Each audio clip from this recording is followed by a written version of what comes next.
Hello friends, how are you? Hope you all are good and doing well. In this video lecture, we are going to discuss a very important topic which comes under the nuclear and particle physics. This topic is very important from the academic as well as the competitive examination point of view because this topic is used to come in the higher level competitive examination like UPSC, IS mains, optional paper, as well as this topic is also covered by the various university courses. I am here to discuss about this in detail so that every concern regarding this topic may be clear. So let's start the video lecture. Students, myself Virendra Kumar, professor and scientist, and you are watching the Sai Academy channel. Friends, what we are going to cover in this video lecture is related to the beta decay, weak interaction, neutrino, parity violation, radio, radioactive nuclei, and all those concepts related to the radioactive decay. Second question is describe how parity violation was experimentally detected in cobalt 60 beta decay. How was the observed asymmetry in the distribution of emitted electrons explained? Explain parity violation in beta decay and so on. So from this we can conclude that this topic is very important and we need to focus. Please stay tuned throughout the whole of the video lecture because it is going to be very important and interesting for you all. So let's start in detail. In this video lecture, we will study about the parity violation and the experiment conducted for its detection. So firstly, we will understand what is parity. So friends, parity is a useful concept in both nuclear physics and quantum mechanics.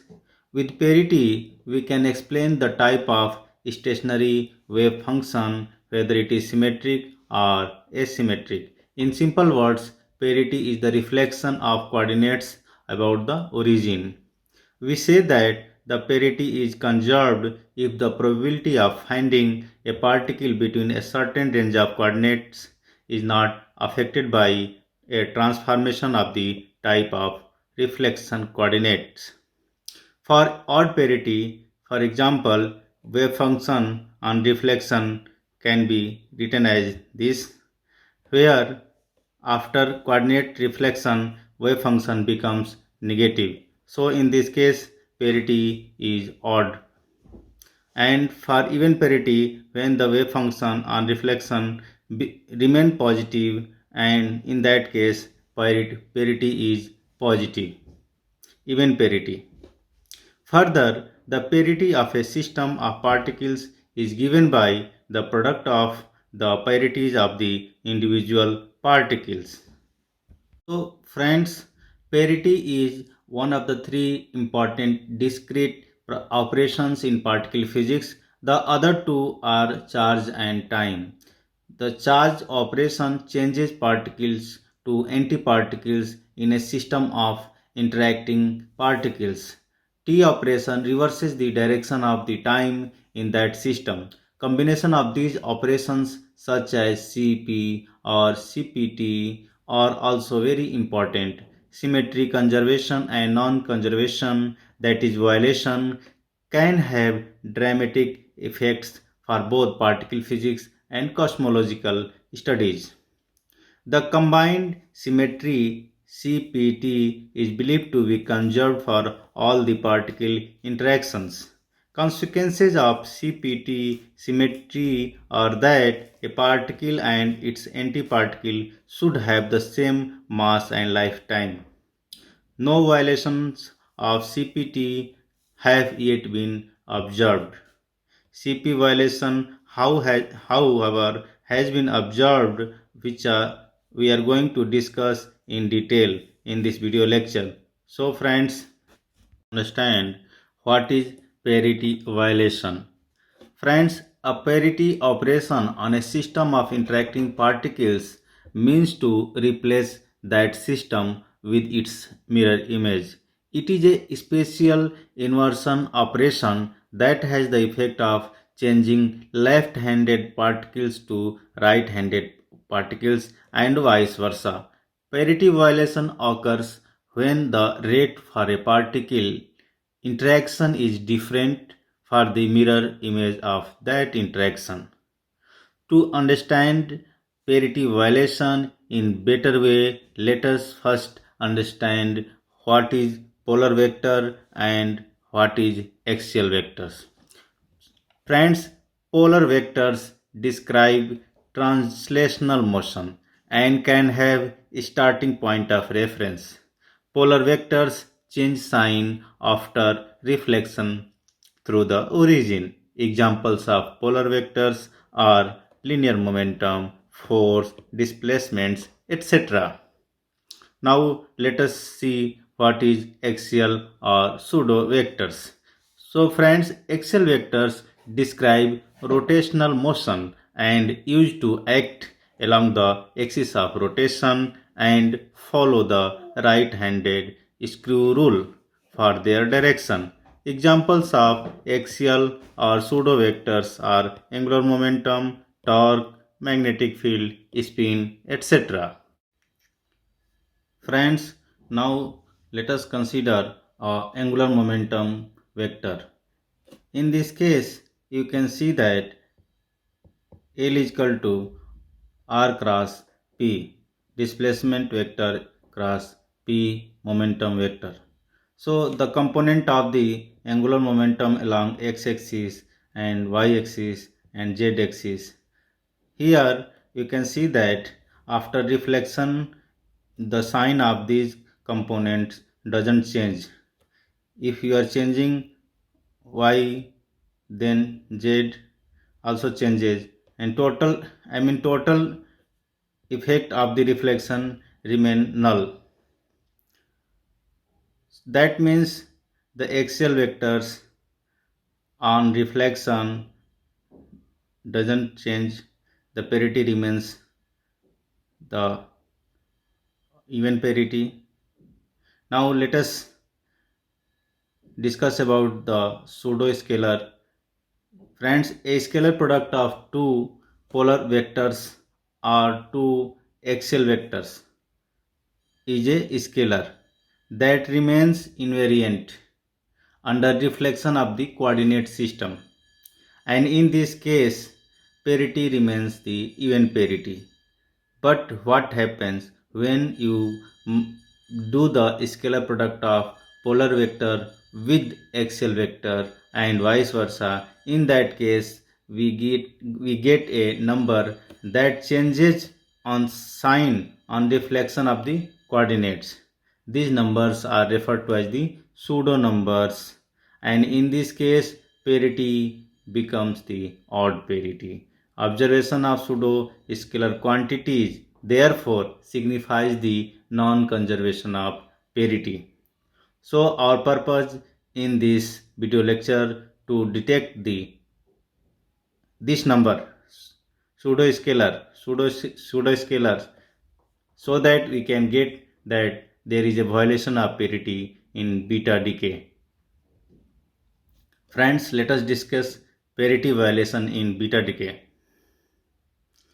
Friends, in the previous video lecture, we have discussed in detail about the beta decay, and I will provide the link of that video in the description box, and you can also check it out by clicking the I button on the right corner of the video. Now let us consider the mirror image of a neutrino.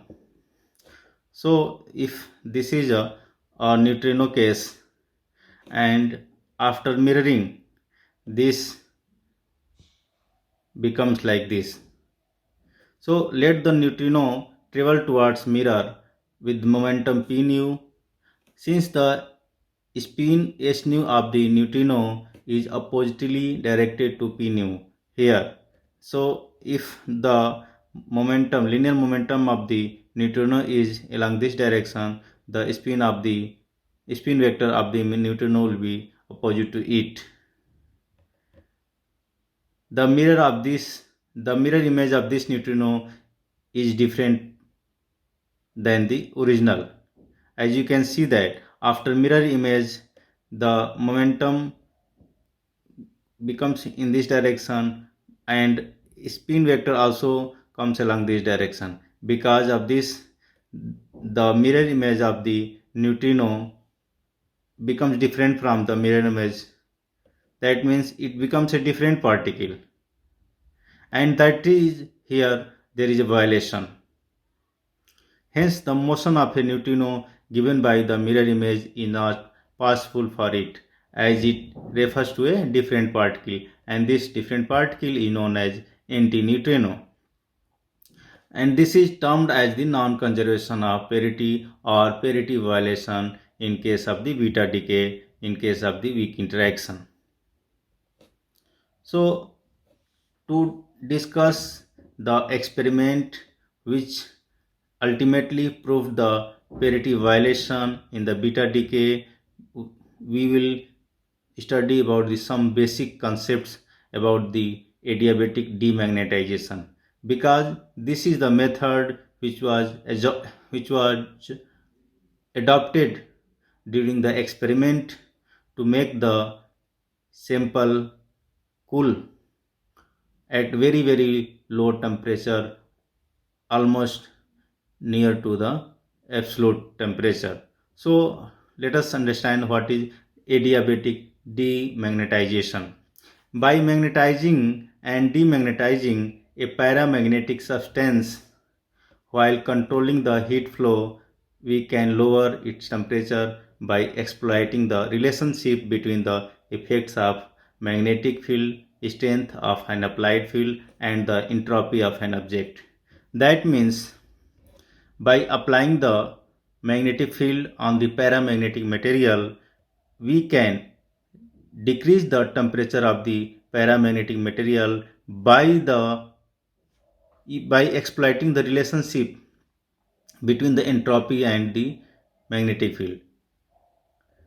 This process is known as the adiabatic demagnetization. You can see here, first what happens, we take the sample which is already very low temperature, and a magnetic field is induced in the sample. Once the sample is in thermal equilibrium with the cold reservoir, the magnetic field strength is increased. So here at point A, B is very small in comparison to B2, B1 is very small in comparison to B2, and at point A, the sample is already at very low temperature. But we starting the inducing the magnetic field into the sample, and then the magnetic field becomes the B2, which is greater than B1. Because of this, the entropy of sample start decreasing and the system becomes more ordered as the particles align with the magnetic field. So what happens if you are increasing the magnetic field, the spin of the sample, that is paramagnetic, starting aligning along the magnetic field, and because of that there is a more order in the sample, and hence that cause the entropy of the sample to decrease. So here you can see that there is a decrease in the entropy. Entropy is increasing along this, but when we starting the increasing the magnetic field, the entropy decreases because of the spin alignment along the magnetic field. So because of decrease in entropy, the temperature of the sample is constant, but as we remove the magnetic field slowly, and at the same time we remove the cold reservoir from the sample, that means we make the sample isolated from the cold reservoir and magnetic field starts decreasing. The entropy of the sample remains the same, but its temperature drops in reaction to the reduction in the magnetic field strength. If the sample was already at a very low temperature, this temperature decrease further up to the tenfold or greater than that. This process can be repeated, permitting the sample to be cooled to a very low temperature. So friends, this is the adiabatic demagnetization, which is used to make the temperature of the paramagnetic substance to a very low.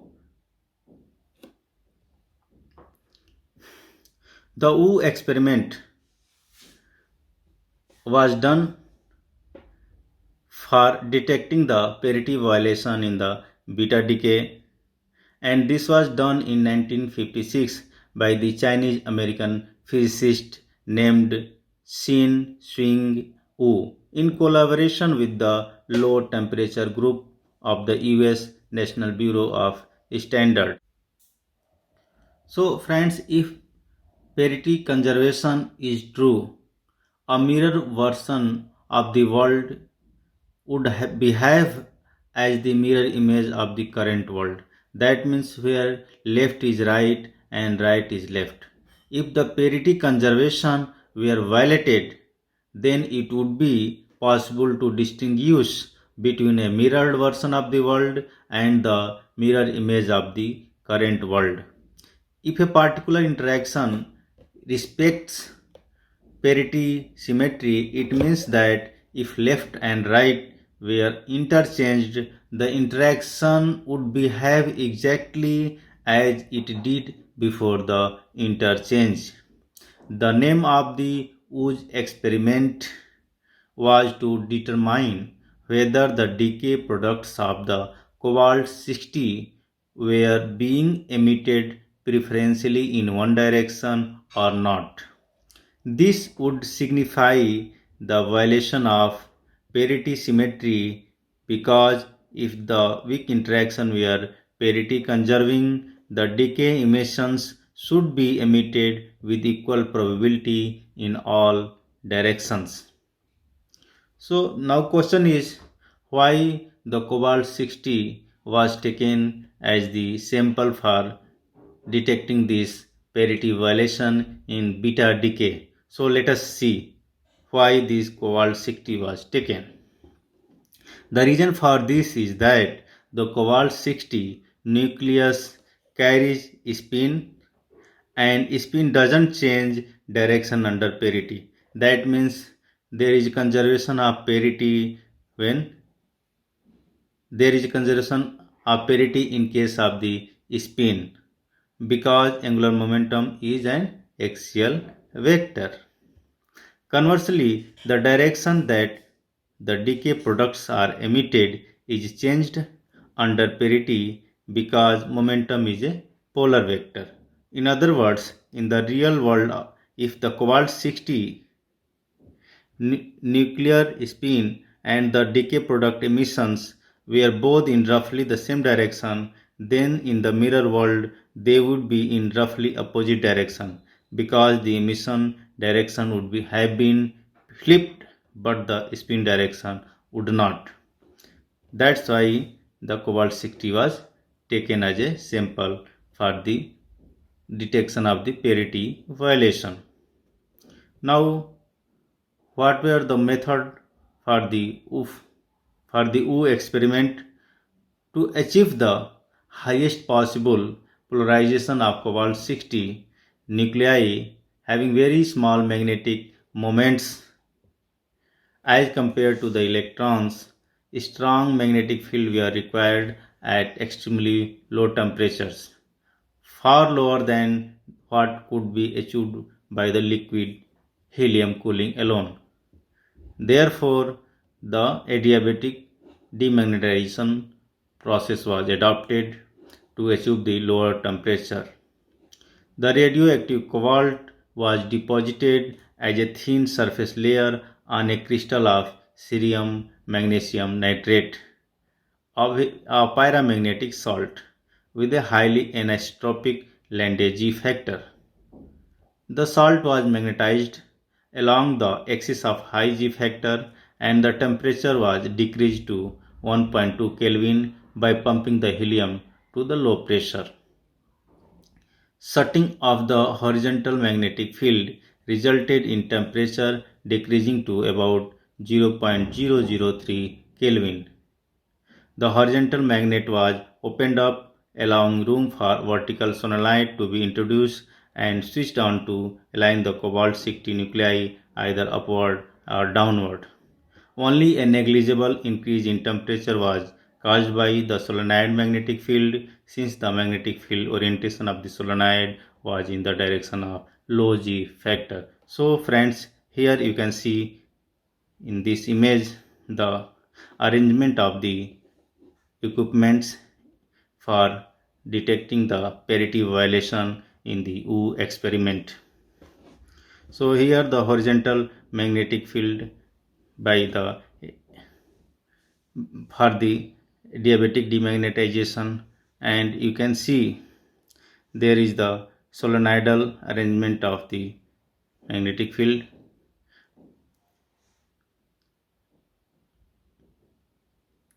Liquid helium and liquid nitrogens are kept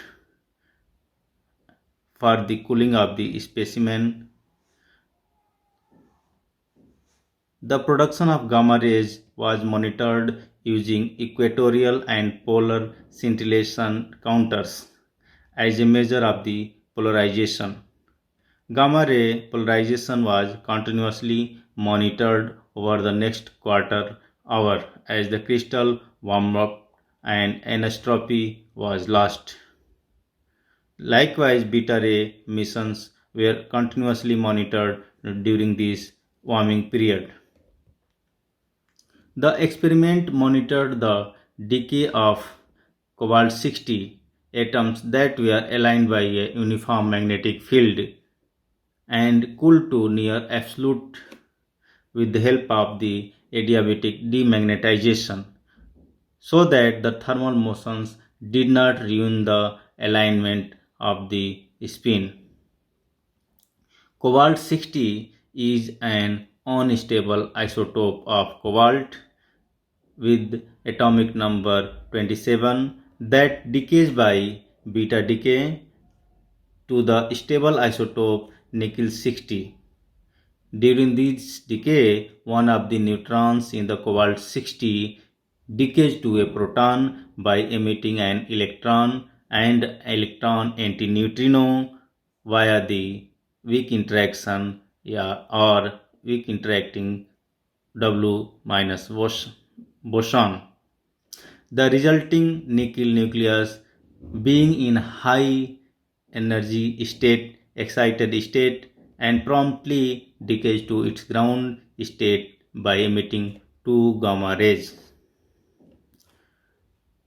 So here the other reason for taking the cobalt as a sample, that it emits gamma radiation also. So it helps significantly in detecting the parity violation.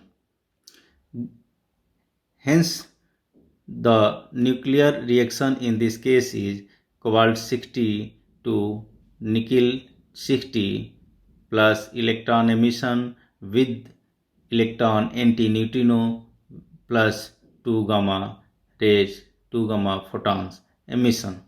Here you can see that there is an increase in the atomic number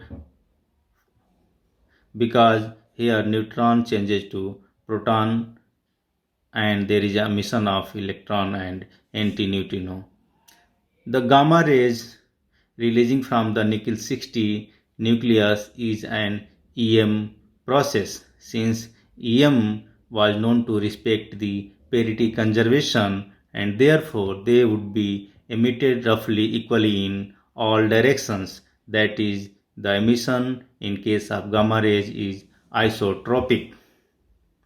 Note it. Hence, the distribution of the emitted electrons could be compared to the distribution of the emitted gamma rays in order to compare whether they too are being emitted isotropically or not. So, main purpose is here to compare the emission of the gamma rays with the emission of the electrons If since gamma rays already is isotropic emission, and if the electron emissions is also similar to the gamma ray emissions, then we can say that electrons emissions are also isotropic. Otherwise it is not isotropic, that is anisotropic. Hence, the distribution of the electrons could be compared to the distribution of the emitted gamma rays. Therefore, the distribution of the gamma rays acted as a control for the distribution of the emitted electrons. Another benefit of emitted gamma rays was that it was known that the degree to which they were not distributed perfectly equally in all directions. That means we are already familiar with the gamma rays emissions properties, also up to what degree they are anisotropic. So that will be helpful to determine how well the cobalt 60 nuclei had been aligned. If the cobalt 60 nuclei were not aligned at all, then no matter how the electron emission was truly distributed, it would not be detected by the experiment. Therefore, the alignment of the cobalt 60 nuclei is very important. That's why we used very high degree of coolant by applying the adiabatic demagnetization that causes the temperature to nearly equal to absolute zero.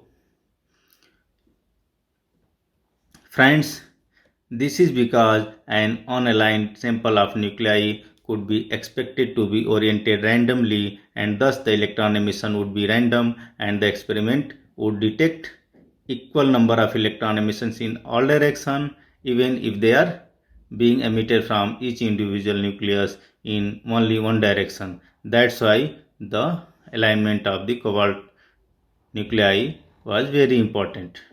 The experiment then essentially counted the rate of emission for gamma rays and electron in two distinct directions and compared their values.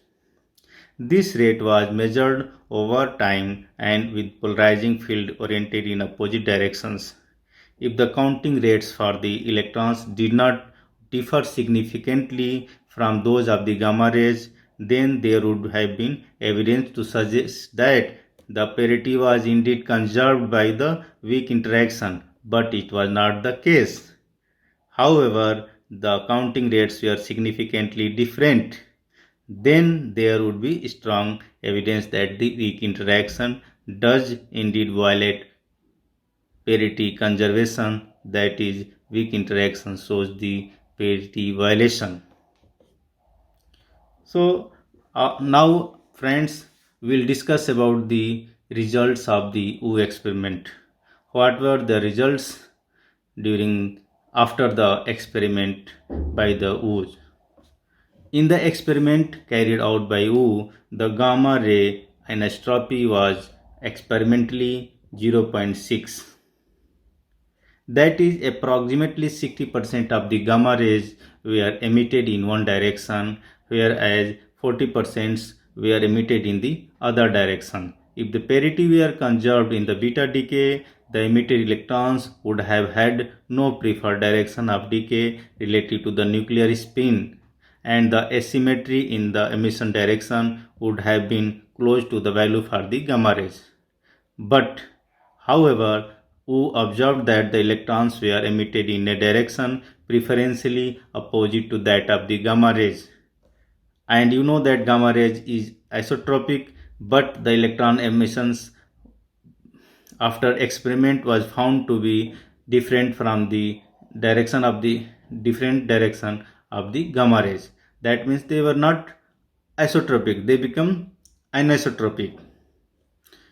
Therefore, the emitted in a direction preferentially opposite to that of the gamma rays with an asymmetry significantly greater than that of the gamma rays anisotropic value. That is, most of the electrons favored a very specific directions of decay and specifically opposite to that of the nuclear spin.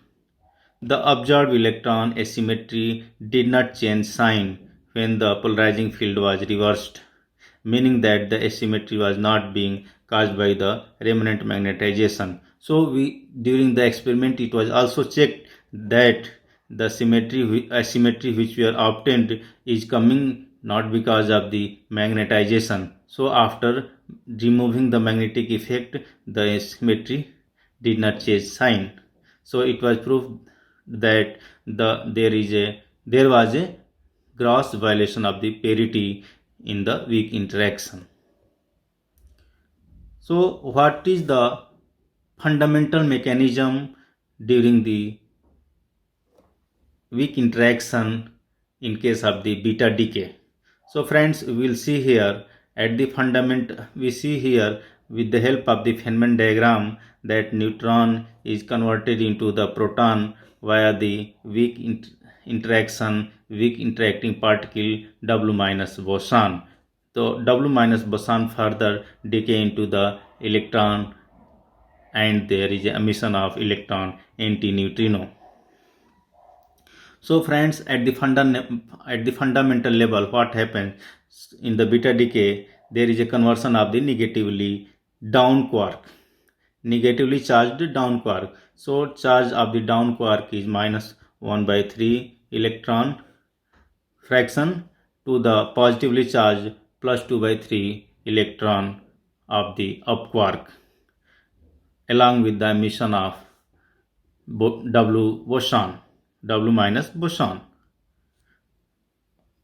while W minus boson subsequently decays into the electron and the electron antineutrino.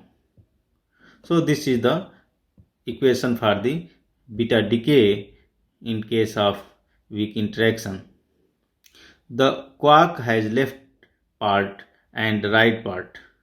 As, as it walks across the space-time, it oscillates back and forth from the right to left, left to right, and vice versa. From analyzing the Woo's experiment's demonstration of parity violation, it can be deduced that only the left part of the down quarks decay, and the weak interaction involve only the left part of the quarks and leptons. The right part of the particle simply doesn't feel the weak interaction. If the down quark did not have the mass, it would have not accelerate.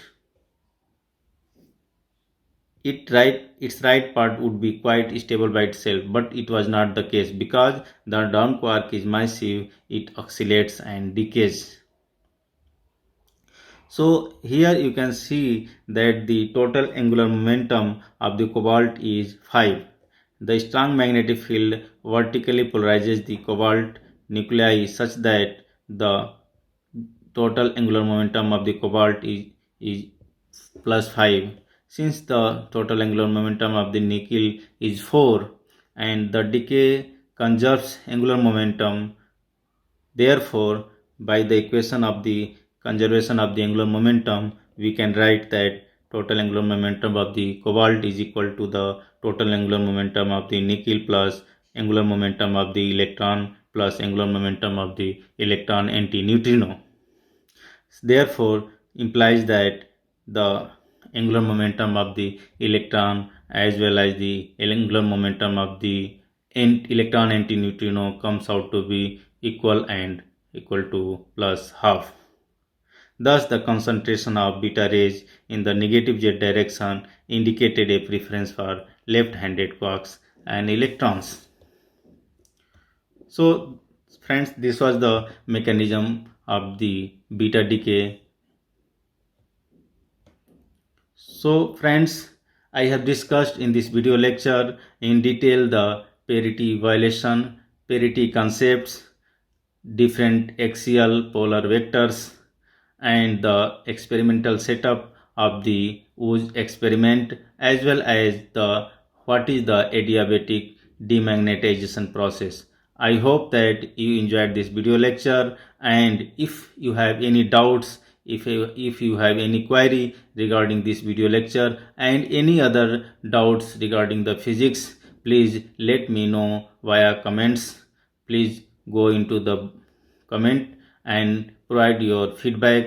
Friends, please share this video lecture with your friends and colleagues so that they can also learn about this very important topic.